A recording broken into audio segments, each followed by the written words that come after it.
말씀 우리 함께 보겠습니다. 사도행전 6장 8절부터 15절까지 말씀 우리 다 찾으셔서 한 절씩 교독하겠습니다. 사도행전 6장 8절부터 15절까지 말씀 우리 한 절씩 교독하고 마지막 절은 함께 읽겠습니다.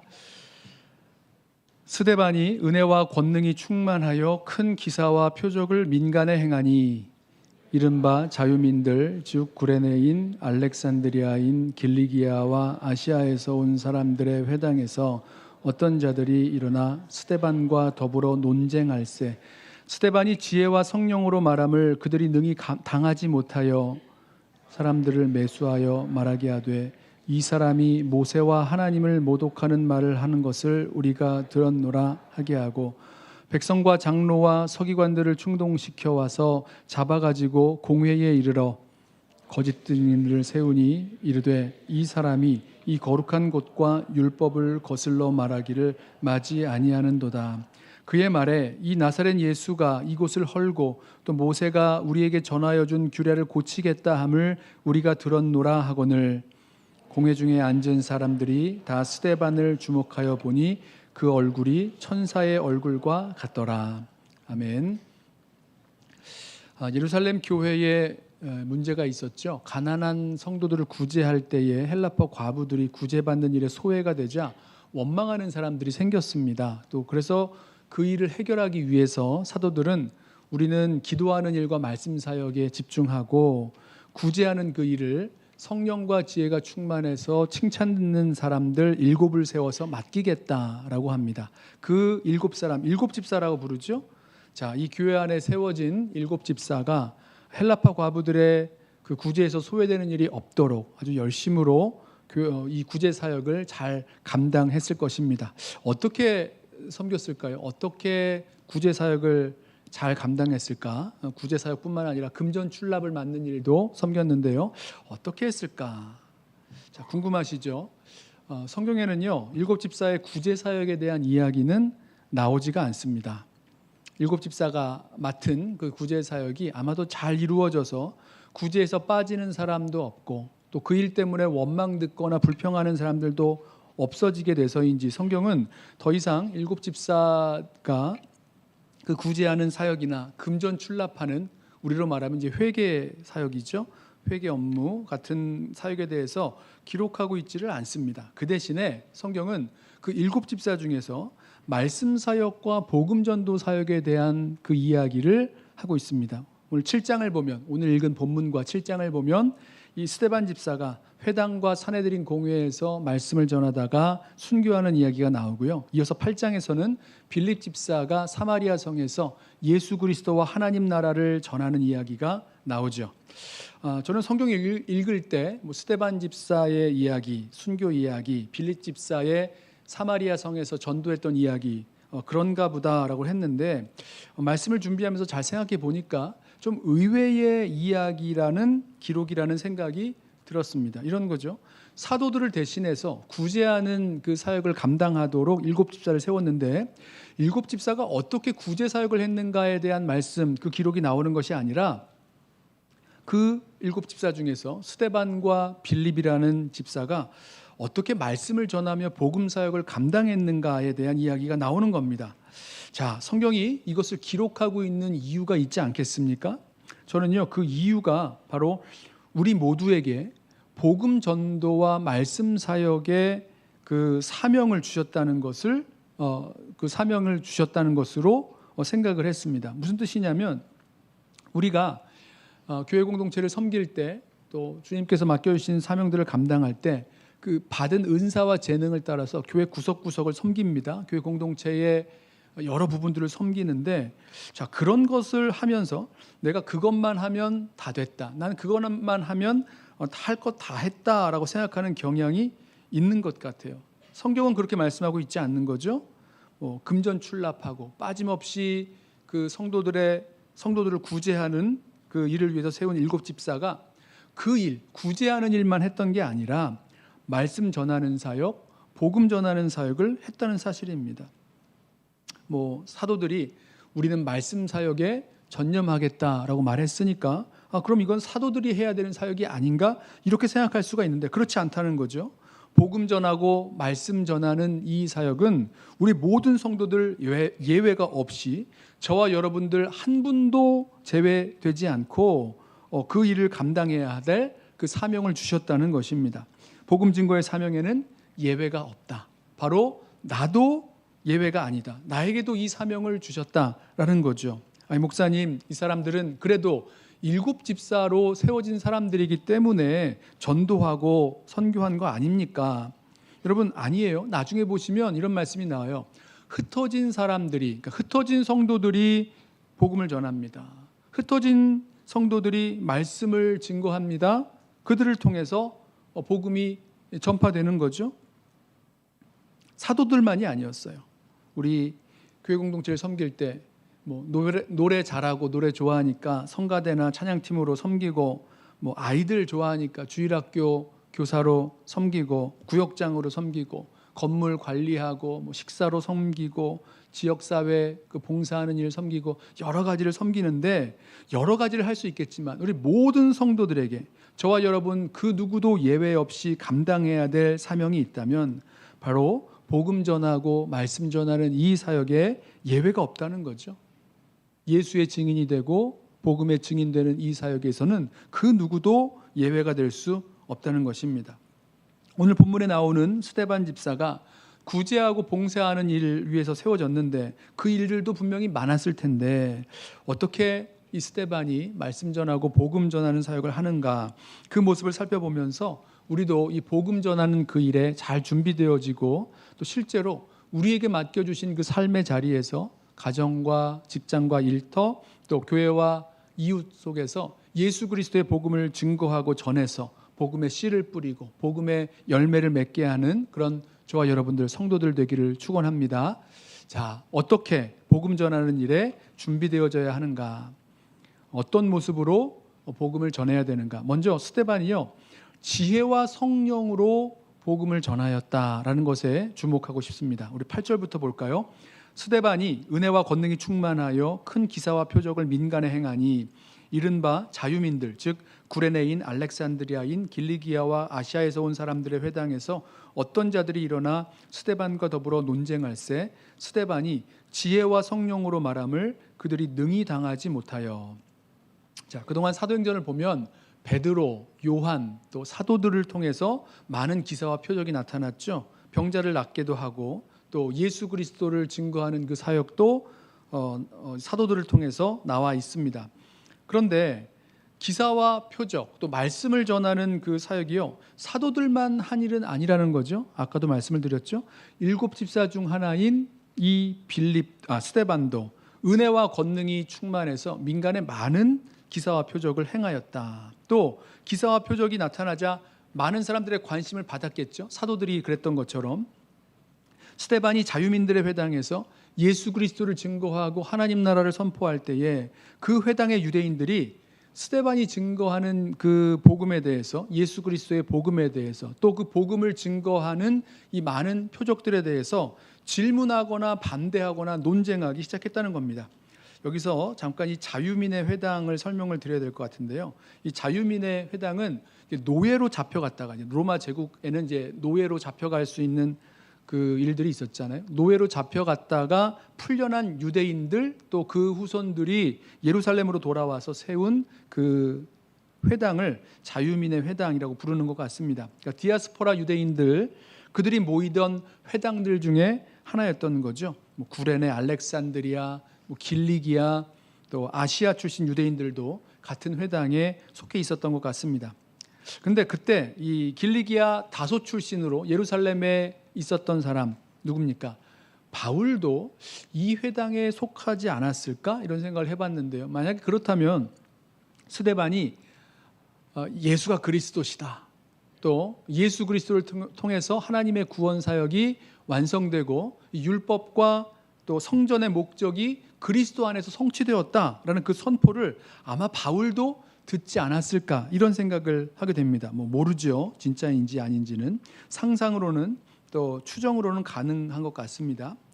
아무튼 이 자유민의 회당에 속한 그 유대인들 가운데서 스데반의 그 복음 선포를 듣고 여기서 이제 들고 일어나서 논쟁이 시작되는데요. 그때 스데반을 당해낼 수가 없었다, 성경은 말합니다. 이유가 있었죠. 왜냐하면 스데반이 지혜와 성령으로 말했기 때문이다 라고 말하죠. 지혜와 성령으로 말한다. 스데반이 복음을 전하고 말씀을 나누는 그때에 지혜와 성령으로 전하였고, 그랬을 때에 그것을 다른 사람들이 어떻게 논리적으로 반박한다거나 어떤 그것에 이의를 제기하는 것이 당해낼 수가 없었다는 거예요. 분명히 이 지혜와 성령으로 말했다는 것은요, 스데반에게 말재주가 뛰어나다거나 아니면 어떤 뛰어난 논리력과 설득력을 갖고 있다거나 뭐 그런 것 이상의 뭔가가 담겨 있었다는 겁니다.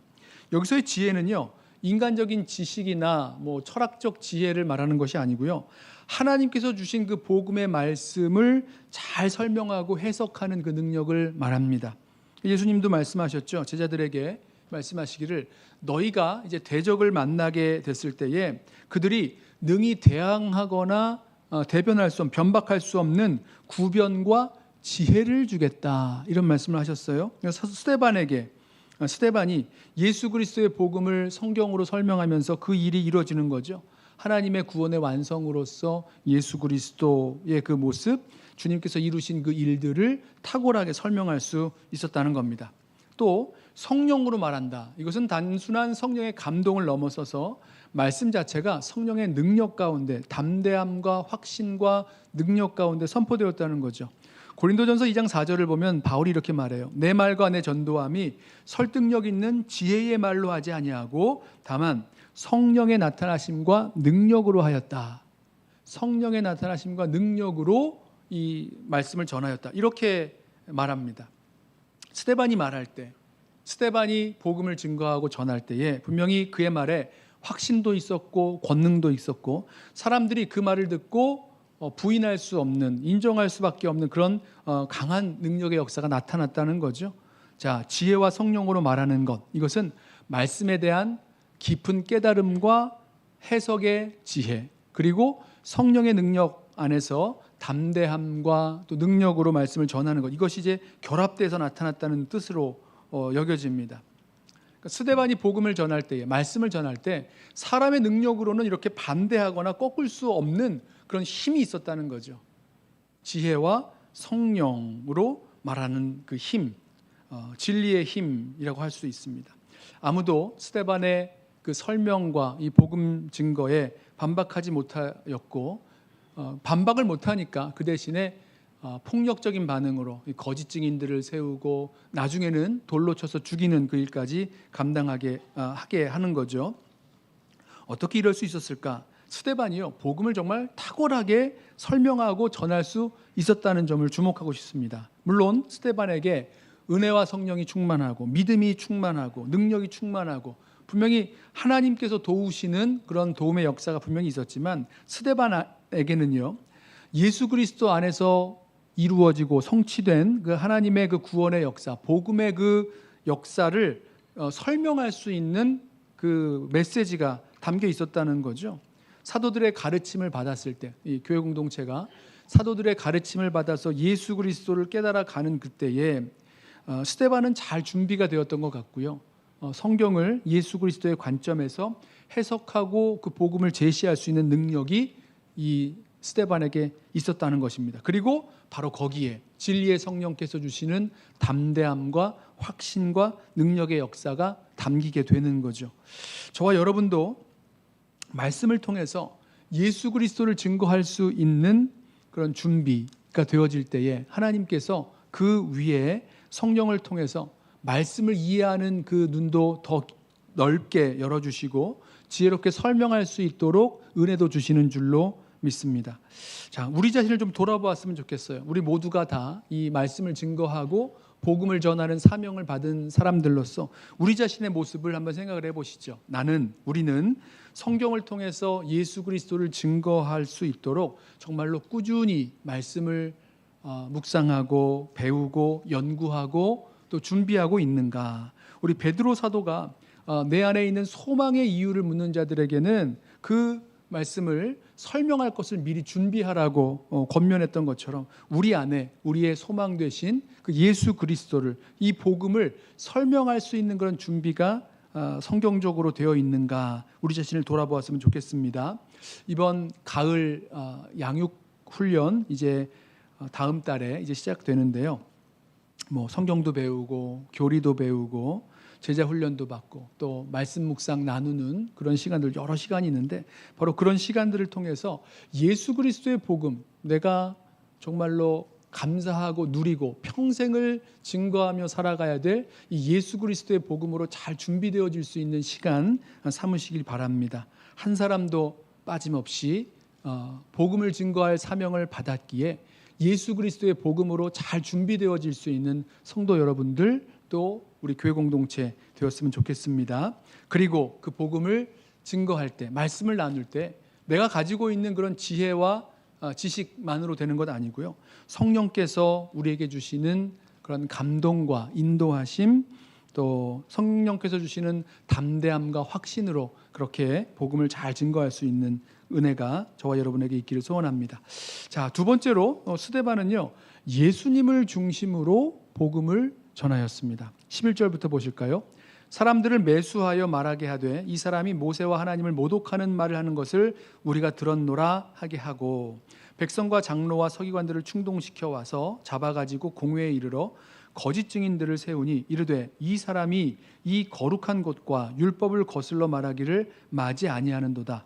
그의 말에 이 나사렛 예수가 이곳을 헐고 또 모세가 우리에게 전하여 준 규례를 고치겠다 함을 우리가 들었노라 하거늘. 스데반의 복음 선포를 당해내지 못한 유대인들이요, 거짓 증인을 세워서 스데반을 공회에 고발하여 잡아가게 합니다. 스데반에게 붙인 죄목들이 있었죠. 오늘 말씀에서 지금 읽은 그 본문에서 세 가지를 찾을 수 있는데, 첫째는 스데반이 모세와 하나님을 모독하는 말을 했다라고 합니다. 구체적으로 두 번째로 이 거룩한 곳, 성전이죠. 그리고 율법을 거슬러 말했다. 그리고 근원을 얘기합니다. 세 번째, 나사렛 예수가 이곳을 헐고, 성전입니다. 성전을 헐고 모세가 전한 규례, 그 율법을 고치겠다는 말을 했다는 겁니다.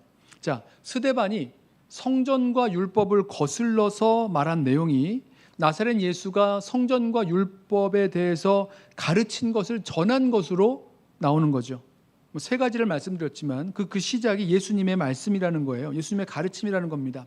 스데반은 예수님이 가르치신 그 내용을 이해했고 그대로 선포하고 전하였습니다.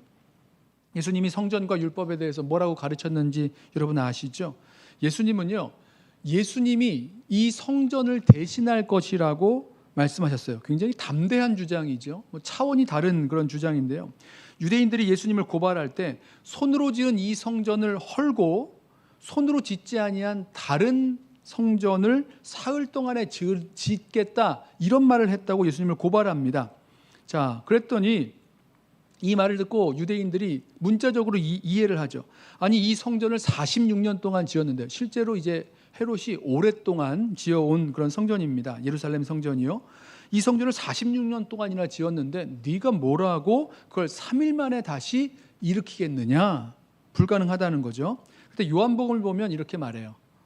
이 성전은 그러나 예수는 성전된 자기 육체에 대하여 말씀하신 것이다, 설명합니다. 즉 십자가에 죽으시고 3일 만에 다시 부활하실 예수님의 그 몸을 말씀하는 것이고, 또 유형적인 그 건물로서의 그 성전이 아니라 예수님의 영적 몸인 그런 교회 공동체를 가르치는 거였죠. 예수님은 이처럼 담대하게 자신이 하나님의 이 성전을 대신할 새로운 하나님의 성전이라고 선포하시는 거였어요. 이런 거죠. 과거에는 하나님 만나기 위해서 성전으로 모였다면, 성전에서 하나님을 만나는 거였다면, 이제 앞으로는 하나님을 만나는 장소, 하나님을 예배하는 곳이 바로 내가 될 것이다, 예수님이 될 것이다, 이렇게 말씀하신 것입니다. 자, 바로 이 스데반이 이 말씀을 전했다는 겁니다. 또 한 가지, 예수님은 자신이 율법을 완성하실 것이라고 말씀하셨어요. 물론 이제 이 복음서를 보면 예수님은 율법을 어기고 율법의 규례들을 많이 어긴다. 예를 들면 안식일을 범했다. 장로들의 유전을 지키지 않았다. 이런 것으로 비난을 받으셨어요. 하지만 예수님이 하신 일은요. 그 모세의 율법에 대해서 서기관들과 또 다른 그 장로들의 잘못된 그 해석들을 반박하는 것이었죠. 율법 자체를 무시하거나 필요 없다 이런 말씀을 하지 않으셨습니다. 반대로 이렇게 말씀하셨어요. 내가 율법이나 선지자를 폐하러 온 줄로 생각하지 말라. 폐하러 온 것이 아니요 완전하게 하려 함이라 이렇게 말씀하셨습니다. 특별히 예수님께서 우리를 위해서 그 십자가를 지신 그 사건, 십자가에서 그 생명을 드린 그 생명을 버리신 이 사건은요, 율법에 나와 있는 희생제사 제도 그리고 또 제사장의 사명들 이런 것들을 다 완성시키셨죠. 모든 것을 다 십자가에서 완성시키는 그런 사역이었습니다. 예수님은 새로운 성전의 대체자셨고 율법의 완성이셨다는 거죠. 지금도 성전과 율법 그 모든 것이 다 예수님을 지향해 왔고 예수님 안에서 그 모든 것이 완성된 것을 우리 알고 있습니다. 스데반은 바로 이 예수님을 가르쳤어요. 예수님이 십자가 안에서 성취하신 것이 무엇인지, 예수님을 통해서 우리에게 이루신 그 구원의 성취가 무엇인지를 분명히 가르쳤다는 거죠. 그것 때문에 논쟁이 일어나고, 그것 때문에 충돌이 일어나고, 그것 때문에 나중에는 그 돌에 맞아 죽게 되는 순교하게 되는 일까지 일어나는데, 스데반은 바로 그 예수님을 중심에 놓고 복음을 전하였다는 것입니다. 복음을 증거할 때, 저와 여러분이 말씀을 전할 때 여러 가지 일들을 통해서 말씀을 전하는 방식이 있는데요. 그 가운데 어쩌다가 보면 예수님을 빠뜨리고 예수님의 가르침을 잊어먹고 그렇게 복음을 전할 때가 있을 수 있습니다. 그러면 안 되는 거죠.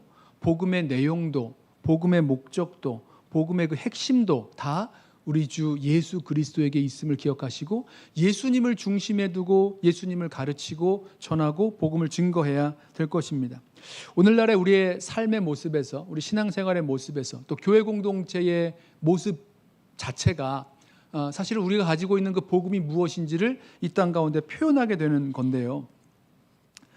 우리 신앙의 중심이 눈에 보이는 그 성전 같은 그런 교회 건물이나 아니면 교회의 전통이나 규례나 이런 것들에 묶여서 머물러 버리면 안 되는 거죠. 무엇입니까?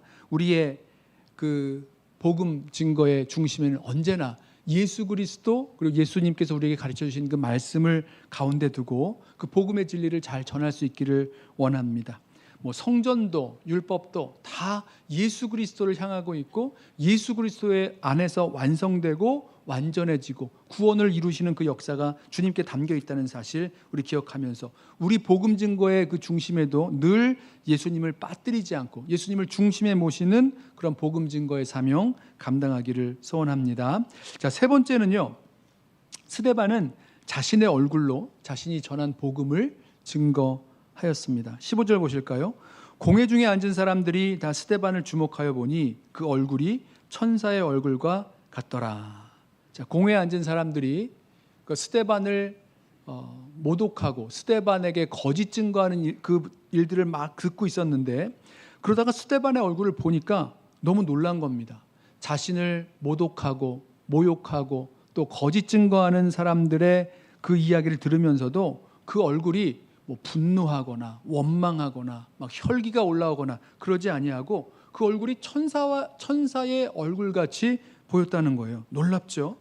내가 스데반이라면, 스데반의 자리에 있었다면 분명히 얼굴색이 변했을 겁니다. 우리 그러잖아요. 기분 나쁜 소리만 살짝 들어도 하면서 낯빛이 변합니다. 얼굴빛이 변해요. 얼굴이 울그락불그락해지고 화가 올라와서 씩씩거리고 그런 게 인지상정인데 사람의 그런 일반적인 모습인데 스데반은 그렇지 않았다는 거죠. 스데반의 자리에 있었다면 분명히 막 분노가 폭발해 와서 아니 어떻게 그럴 수 있냐고, 아니 왜 내 이야기를 잘 알아듣지도 못하고 날 공회에 재판까지 걸어 넘기느냐고, 이 나쁜 놈들, 거짓 증인을 세운 이 악한 놈들, 이럴 것 같은데 분노하고 화내는 모습이 아니라 그 얼굴이 천사의 얼굴과 같았다는 겁니다. 자, 스데반의 얼굴이 천사의 얼굴과 같았다.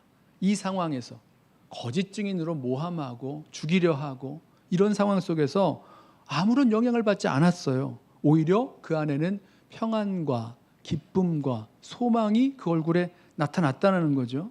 나를 모함하고 거짓 증언하는 그 사람들을 향해서도 막 분노하고 막 화낼 만한데 그러지 않고 그 사람들을 향해서도 긍휼히 여기는 마음, 사랑하는 마음이 이 스데반에게 있었던 것 같습니다. 우리 나중에 스데반이 돌에 맞아 죽을 때에 그 모습을 알고 있죠. 하나님께 기도합니다. 주님, 저들이 알지 못해서 이러하오니 좀 용서해 달라고 그들을 위해서 기도하던 스데반의 그 모습들, 분명히 스데반의 얼굴에는 천사와 같은 그런 모습이 보였던 것 같습니다. 어떻게 그럴 수 있을까? 어떻게 이런 상황에서 천사의 얼굴을 잃지 않을 수 있었을까? 혹시 스데반이 자신이 갖고 있는 그런 걱정, 근심, 두려움, 아니면 분노, 원망, 혈기 이런 거를 꽁꽁 숨겨서 아무도 모르게 정말 천사처럼 얼굴을 가장해서 보여주는 것 아닐까? 아니죠. 그렇게 할 수 없죠. 여러분, 그게 됩니까? 안 됩니다. 우리 잘 알아요. 조금이라도 그 낯빛이 변하게 돼 있고요. 숨길 수가 없습니다. 누구나 다 마찬가지예요. 그런데 스데반의 얼굴에서는요, 천사의 얼굴 같은 그 기쁨과 소망과 평안이 넘쳤다는 겁니다. 왜 그렇습니까? 복음 때문이죠. 스데반이 갖고 있었던, 믿고 있었던, 아니 스데반에게 현실로 다가와 있던 그 복음 때문이라는 겁니다. 복음을 믿는 믿음 때문에 그 얼굴에서, 그 믿음 때문에 얼굴에서 나오는 모습들, 십자가에 죽기까지 순종하신 예수님께서 죽음으로 끝나지 아니하시고 사흘 만에 부활하셔서 승리하셨다라는 이 사실, 이게 복음의 내용 아닙니까? 그것을 믿는 자에게 어떻게 그런 죽음 앞에서 또 어려움 앞에서 두려움이 아니라 그 가운데서도 평안한 또 소망 가운데 있는 그런 얼굴을 가질 수 있는 거죠. 나를 구원하시고 나의 구원을 이루신 주님, 영원한 하나님 나라에 대한 그 소망이 분명하기에 마음에서 나오는 그 얼굴의 모습이 천사와 같은 얼굴의 모습이었습니다. 여러분, 우리가 직장에서, 가정에서, 교회 공동체 안에서 어떤 얼굴을 가지고 살아가세요? 바로 그 얼굴의 모습이 우리가 무엇을 믿고 있고 또 우리가 갖고 있다고 증거하는 그 복음의 실제가 우리의 얼굴을 통해서 나온다는 것 기억하시기 바랍니다. 우리가 전하는 복음, 우리가 믿고 있다는 그 믿음, 주님을 향한 그 믿음의 그 실제가 사실은 우리의 얼굴을 통해서 나타난다는 거죠. 사람들이 우리의 그 복음을 전할 때 우리의 그 복음 전하는 복음의 내용, 또 설명 이런 게 있죠. 그런 것뿐만 아니라 그것보다도 먼저 우리의 표정과 우리의 태도에서 이 복음이 진짜 무엇인지를 찾아냅니다. 정말로 그 복음이 역사하는지 또한 알 수 있다는 거죠. 억지로 우리의 어그러진 얼굴들을 감추려고 해서 억지로 천사와 같은 얼굴을 표정을 짓는다고 해서 이거 오래 못 가죠. 정말 성령 안에서, 정말 복음 안에서 참된 기쁨과 평안과 소망 가운데 거할 때 이것이 얼굴에 자연스럽게 드러나고 또 천사와 같은 얼굴의 모습으로 나타날 것입니다. 우리 여기서 기억해야 될 게 있어요.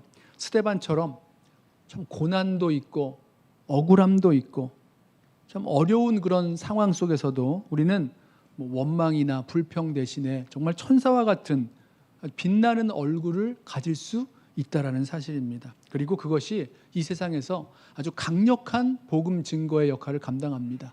말씀에 나오진 않지만 이제 후에 보면 사도 바울에게 주님이 이런 말씀하세요. 가시체를 뒷발질하기가 내게 고생이다, 이런 말씀을 하시는데 이 스데반의 모습을 보고 있었던 사도 바울의 마음에는요 분명히 갈등이 생겼을 것입니다. 어떻게 돌에 맞아 죽으면서도 거짓 증인들의 그 증언 때문에 모함을 받아서 돌에 맞아 죽는 사도 바울의 이 스데반의 얼굴이 천사와 같이 빛날 수 있을까?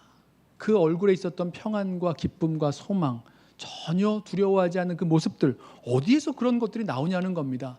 그런 것이 분명히 사도 바울에게 있었을 거예요. 그리고 그것이 나중에 사도 바울이 예수님께로 돌아오게 하는 그 일에 아주 중요한 그런 디딤돌이 되는 것을 보게 됩니다. 자, 저와 여러분의 얼굴을 한번 보시죠. 네, 어떠세요?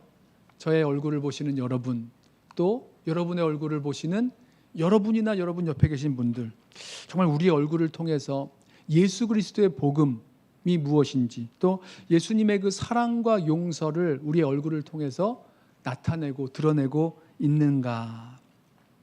사실 이 누굽니까? 스데반의 얼굴이 천사와 같았을 때, 그때는요 아주 논쟁이 심한 그런 상황입니다. 그렇죠? 그 회당에서도 그렇고 또 이 법정에서도, 공회에서도 자신을 모함하는 그 사람들 사이에서의 그 자신을 변호하고 뭐 이렇게 논쟁을 해야 되는 그런 순간인데, 여러분 논쟁할 때 어떠세요? 그 얼굴이 그 천사의 얼굴과 같이 빛납니까? 아니면 내 주장, 내 성질, 내 고집, 왜 내 말을 이해하지 못하는 거야? 뭐 이러면서 이런 것들이 나옵니까? 우리 삶의 자리에서, 가정과 직장과 또 교회 공동체, 우리 이웃들과의 사이에서 우리가 우리의 얼굴로 우리의 복음을 증명하고 있다는 것 기억하시고요. 정말 우리 속에 있는 모든 걱정, 근심, 염려, 불안, 또 남을 탓하고 원망하는 그런 짜증나는 이런 모든 것들 때문에 복음의 빛을 가리는 것이 아니라 정말 예수님 때문에, 그 복음 때문에 우리에게 주시는 기쁨과 평안과 소망, 우리들 가운데 넘치고 있음을 기억하고 그 얼굴로, 천사와 같은 얼굴로 복음을 증거하며 살아갈 수 있는 저와 여러분 되기를 소원합니다. 복음의 은혜가 충만할 때 우리 얼굴에 세상의 걱정, 근심, 분노, 원망, 불안 다 사라질 것이고요. 천사와 같은 얼굴로 복음을 증거하는 그 사명 감당하게 될 것입니다. 자, 말씀을 좀 정리하겠습니다.